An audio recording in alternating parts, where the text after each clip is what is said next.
انسانی زندگی میں بہت ساری چیزیں ایسی ہوتی ہیں جن کا انسان کی زندگی پر اثر ہوتا ہے۔ ظاہر ہے زہر موت کا سبب بن سکتا ہے۔ دریا ایک ایسی چیز ہوتی ہے جو زہر کے اثر کو بھی کاٹ دیتی ہے۔ جب آپ کسی شخص کو برا بھلا کہتے ہیں تو لازمی نتیجہ یہ ہوتا ہے کہ وہ شخص آپ سے ناراض ہوتا ہے، اس کے چہرے پر آپ کے لیے اچھے تاثرات نہیں ابھرتے، اور جب آپ کسی شخص سے محبت کی بات کرتے ہیں، پیار کی بات کرتے ہیں، تو وہ آپ کے قریب ہو جاتا ہے۔ آپ نے اگر کسی شخص کو مکہ دکھایا تو ظاہر ہے اسے غصہ آئے گا، لیکن اگر آپ نے کسی کو نظر جھکا کے محبت سے سلام کیا ہے تو یقیناً اسے آپ سے محبت ہوگی، آپ پہ پیار آئے گا۔ انسان کے اعمال کا اس کی زندگی پر اثر پڑتا ہے۔ ہمارے جو روزمرہ کے معاملات ہوتے ہیں، اگر وہ صالحیت والے ہوں، نیک ہوں، اچھے ہوں، تو وہ ہماری زندگی پر اثر چھوڑتے ہیں۔ اس سے ہماری زندگی خوبصورت ہوتی ہے، معنی خیز ہوتی ہے، ٹھنڈی ہوتی ہے، راحت والی ہوتی ہے۔ اور ہمارے اعمال اگر بد ہوتے ہیں، برے ہوتے ہیں، تو اس کا لازمی نتیجہ یہ نکلتا ہے کہ ہماری زندگی سے سکون چلا جاتا ہے، آزمائشیں، پریشانیاں، تکالیف، دکھ بڑھ جاتے ہیں۔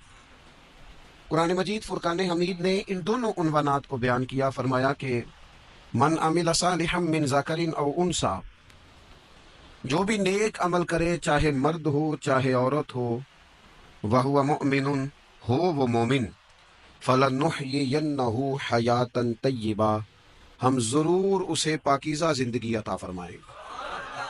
اگر نیک اعمال کرو گے تو شرط ایک ہی ہے کہ مومن ہو، باقی مرد ہو یا عورت ہو یہ کوئی شرط نہیں۔ اگر نیک اعمال کریں گے تو فلنحیینہ حیاتا طیبہ، پھر ہم پاکیزہ زندگی اس شخص کو نوازیں گے۔ مسند امام احمد بن حنبل میں حضرت ابو ہریرہ رضی اللہ تعالیٰ عنہ سے مروی حدیث موجود ہے۔ نبی اکرم صلی اللہ تعالیٰ علیہ وسلم نے ارشاد فرمایا کہ رب کریم فرماتا ہے اگر میرے بندے کرے میری فرما برداری تو میں رات کو ان پر بارش برساؤں گا، دن کو سورج طلوع کروں گا، اور کبھی انہیں کڑک کی آواز بھی سنائی نہیں دے گی، آواز بھی کبھی ان کے قریب نہیں آئے گی کڑک کی۔ اگر میری فرما برداری کریں تو میں ان کے لیے آسانیاں کر دوں گا، رحمت ہو جائے گی بندوں۔ ہمارے جو اعمال ہوتے ہیں وہ لازمی طور پر ہماری زندگی پر اثر انداز ہوتے ہیں۔ آپ خود دیکھ لیں، ایسا نہیں ہے کہ ہماری باتیں صرف سامنے والے پر اثر کرتی ہیں، ہماری گفتگو، ہماری بات، ہمارا انداز ہمارے اپنے اوپر بھی اثر انداز ہوتا ہے۔ آپ کوئی کسی کو ہنسانے والی بات کرنا چاہ رہے ہیں اور آپ نے گفتگو چھیڑی ہے، کوئی بات ایسی ہے جس میں کوئی ایسی بات ہے جس میں لوگ ہنسیں گے، کوئی لطیفہ ہے، کچھ ایسا ہے، تو وہ بات ابھی آپ نے سنائی نہیں، ابھی وہ آپ کے ذہن میں ہے، آپ سنانا چاہ رہے ہیں، لیکن اس کو سوچ کر آپ ہنسنا شروع کر دیتے ہیں۔ اور بہت سارے لوگ ایسے ہوتے ہیں جو بات کر ہی نہیں پاتے، ہنس ہنس کے لوٹ پوٹ ہوتے رہتے ہیں۔ بالکل اسی طرح اگر کوئی شخص ایسی بات کرنا لگا ہے جو دکھ والی بات ہے، تکلیف والی ہے، اس کی زندگی کا کوئی کٹھن مرحلہ، تو بات کرنے سے پہلے وہ رو پڑتا ہے، اس سے بات نہیں ہوتی، اس طرح وہ پھوٹ پھوٹ کر تڑپ کر روتا ہے۔ تو اس کا مطلب ہے حالانکہ ابھی بات اس نے کی نہیں، ابھی اس کے ذہن میں ہے، وہ کرنے لگا ہے، لیکن رونا پہلے آ گیا۔ معنی یہ ہے کہ ہماری گفتگو کا صرف سامنے والے پر ہی اثر نہیں ہوتا، ہماری باتوں کا ہمارے اپنے اوپر بھی اثر ہوتا ہے۔ زندگی میں جو اعمال بھی ہم کرتے ہیں، جو ہم کہتے ہیں، جو ہم سوچتے ہیں، جس طرح کی زندگی ہم گزارتے ہیں، وہ ہمارے اوپر اثر انداز ہوتی اور ہمارے اعمال کو وہ پوری طرح متاثر کرتی۔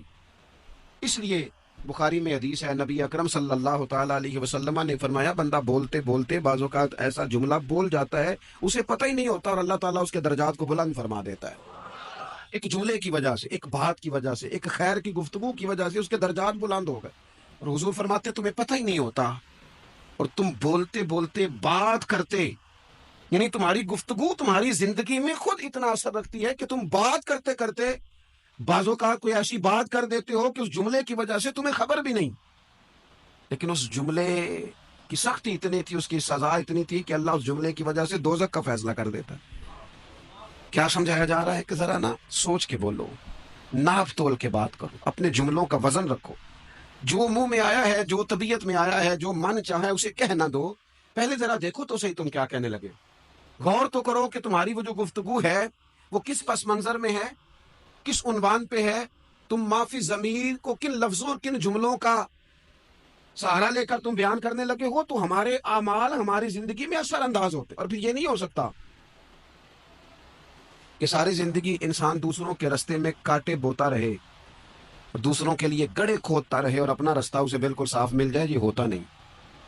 یہ نہیں ہو سکتا کہ وہ ساری زندگی لوگوں کے لیے اندھیرے خریدتا رہے، تراشتا رہے، اور خود وہ چاہے کہ اس کی زندگی میں ہمیشہ روشنی رہے۔ تمام عمر کے کانٹوں کی آبیاری پر عجیب شخص ہے، گلشن کی بات کرتا ہے۔ ساری زندگی بوتا کانٹے رہا ہے اور باتیں گلشن کی کر رہا ہے۔ ساری زندگی اس نے فصل وہ بوئی ہے جو لوگوں کو کاٹ دے گی، اور بات خوشبو اور پھولوں کی کر رہا ہے۔ تمام عمر کے کانٹوں کی آبیاری پر عجیب شخص ہے، اب گلشن کی بات کرتا ہے۔ یہ کیسے ہوگا؟ تو لوگوں کے لیے کھڈے کھودتا رہا ہے اور تیرے رستے کے اندر سپیڈ بریکر بھی کوئی نہ آئے، کوئی چیز تیرے لیے تکلیف کا، یہ ہو نہیں سکتا۔ اللہ کریم نے قرآن مجید میں بالکل اس عنوان کو بیان کیا، فرمایا وما اصابکم من مصیبت فبما کسبت ایدیکم ویعفو عن کثیر۔ فرمایا تمہیں جو بھی مصیبت پہنچتی ہے وہ تمہارے ہاتھوں کے کمائے ہوئے اعمال کی وجہ سے پہنچتی، ویعفو عن کثیر، اور بہت کچھ تو وہ معاف فرما دیتا ہے۔ کچھ اعمال کی سزا تمہیں ملتی ہے، زیادہ باتیں تو مالک مہربان ہے، اپنے فضل سے معاف فرما دیتا ہے۔ اپنی زندگی میں اعمال حسنہ سے اپنے آپ کو آراستہ کریں۔ آپ یقین کریں، ہم جو خیر کا عمل کرتے ہیں تو وہ ہماری زندگی میں بڑے اثرات ڈال کے جاتا ہے۔ یہ جو شر ہوتا ہے اس کا نقصان صرف سامنے والے کو نہیں ہوتا، یہ شر جب پھیلتا ہے تو وہ ہمارے گھروں کو بھی لپیٹ میں لے لیتا ہے۔ معاذ اللہ، یہ شر جب پھیلتا ہے تو پھیلانے والے کو بھی اپنی لپیٹ میں لے لیتا ہے۔ جب لوگ آگ جلاتے ہیں، پھر یہ تو نہیں نہ ہوتا کہ آگ یہ دیکھتی ہے کہ میں نے اس شخص کو تپش دینی ہے اور اس کو نہیں دینی، وہ تو برابر جلاتی ہے، تو برابر نقصان کرتی ہے، وہ تو برابر لوگوں کی طبیعتوں کے اندر اندھیرا کرتی ہے۔ تو اعمال پر غور کریں، زندگی میں غور کریں، رستہ آخر کون سا ہے۔ میں نے دیکھا ہے کچھ لوگ مستقل بنیادوں پر لگے ہوئے اور وہ اپنے آپ کو آراستہ نہیں کرتے اچھے اعمال کے ساتھ، وہ کسی کرشمے کے منتظر ہیں، کسی دعا کے انتظار میں، کوئی تعویذ چاہتے۔ وہ کہتے کوئی آئے اور کچھ ایسا کر جائے کہ ہماری زندگی بدل جائے۔ اپنے اعمال پر توجہ دیں، اپنے روزمرہ کی چیزوں کو دیکھیں کہ ایسا نہیں ہوتا کہ ہم کوئی ایسی چیز کھا لیں جو ہماری طبیعت کے ساتھ فٹ نہ ہوتی ہو تو ہمارا سارا سکون لے نہیں جاتی۔ ہم کوئی ایسی غذا استعمال کر لیں جو ہماری بیماری کو بڑھا دے تو وہ ہمارے لیے آزمائش کا سبب نہیں بن جاتی۔ تو بھائی ہمیں ان غلطیوں کا بھی پتہ ہوتا ہے کہ جو غلطیاں ہم کرتے ہیں تو ہماری زندگی بے چین ہو جاتی۔ ہمیں ان خطاؤں کا پتہ ہے کہ جن خطاؤں کی وجہ سے ہمارے لیے بہت تکلیف اور بہت آزمائش ہو جاتی ہے، یہ کسی کو کم پتہ ہوتا ہے۔ وہ میں نے کسی سے ایک لفظ سنا تھا، میرے ذہن میں رہ گیا، کسی سیانے نے کہا تھا بندہ اپنا آپ ڈاکٹر ہوتا ہے، بندہ اپنا آپ طبیب ہوتا ہے، بندہ اپنا آپ ہی حکیم ہوتا ہے۔ اسے پتہ ہوتا ہے اس چیز سے طبیعت ٹھیک ہوتی ہے، اس چیز سے طبیعت خراب ہوتی ہے۔ وہ خود جا کے ڈاکٹر کو بتا رہا ہوتا ہے وہ میں ذرا بد پرہیزی کر بیٹھا ہوں۔ او بھائی تو نیکی اور بدی کے معاملے میں بھی اپنا ڈاکٹر بن، غور کر۔ کسی کو پتہ نہیں تیرے بارے میں پتہ ہو کہ نہ ہو، تجھے تو پتہ ہے نا سارا۔ دوسروں کی غلطیوں کا شک ہوتا ہے، اپنا تو بندے کو پاک ہوتا ہے کہ پتہ سارا ہے سردار نو کیتیاں دا، اسے ساری خبر ہے، من نانم کے من دانم۔ یہ ساری زندگی اپنی کوتاہیاں دوسروں پہ ڈالے، یہ دوسروں کو اپنی غلطیوں کا ذمہ دار بنائے، یہ پیچھے رہنے کی وجہ کسی اور کو قرار دے، اس کی مرضی ہے، جان چھڑانا چاہ رہا ہے۔ ورنہ یہ یاد رکھیے کہ انسان کو خبر ہوتی ہے کہ میری زندگی کے اندھیروں کا سبب کیا ہے۔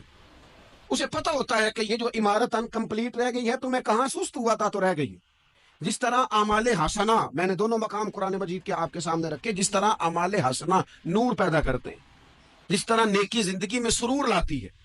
من عمل صالحا من ذکر او انثى وهو مؤمن فلنحيينه حیاتا طیبہ، جو بھی نیک اعمال کرے، مرد ہو یا عورت ہو، شرط ہے کہ مومن ہو، فلنحيينه حیاتا طیبہ، ہم اسے پاکیزہ زندگی عطا فرمائیں گے اور ضرور پاکیزہ زندگی عطا کریں گے۔ ساتھ ہی قرآن مجید نے آگے جا کر ایک اور مقام پر یہ بھی کہہ دیا کہ وما اصابکم من مصیبت فبما کسبت ایدیکم ویعفو عن کثیر، تمہیں زندگی میں جو بھی مصیبت پہنچتی ہے تمہارے اپنے کمائے ہوئے اعمال کی وجہ سے پہنچتی ہے، زیادہ تو اللہ معاف کر دیتا۔ اور نبی پاک صلی اللہ تعالی علیہ وسلم نے ان الفاظ کے ساتھ اس مضمون کو بیان کیا، فرمایا نیکی وہ ہے جو تیرے دل کو سکون عطا کرے۔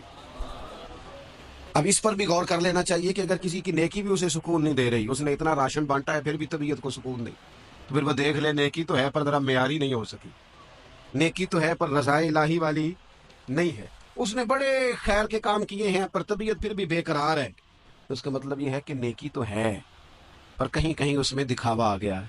حضور فرمانے لگے نیکی وہ ہے جو تیرے دل کو قرار عطا کرے, اور فرمایا گناہ وہ ہے, بدی وہ ہے جو تیرے دل میں کھٹکے اور تو اس بات سے ڈرے کہ کہیں لوگوں کو پتہ نہ چل جائے. وہ بدی ہے, وہ شر ہے, وہ خوف ہے. یہ بڑی عقل کے قریب تعریف ہے نیکی اور بدی کی اگر سمجھ میں آئے. یہ جو نیکیاں ہیں یہ طبیعت کو ٹھنڈا کرتی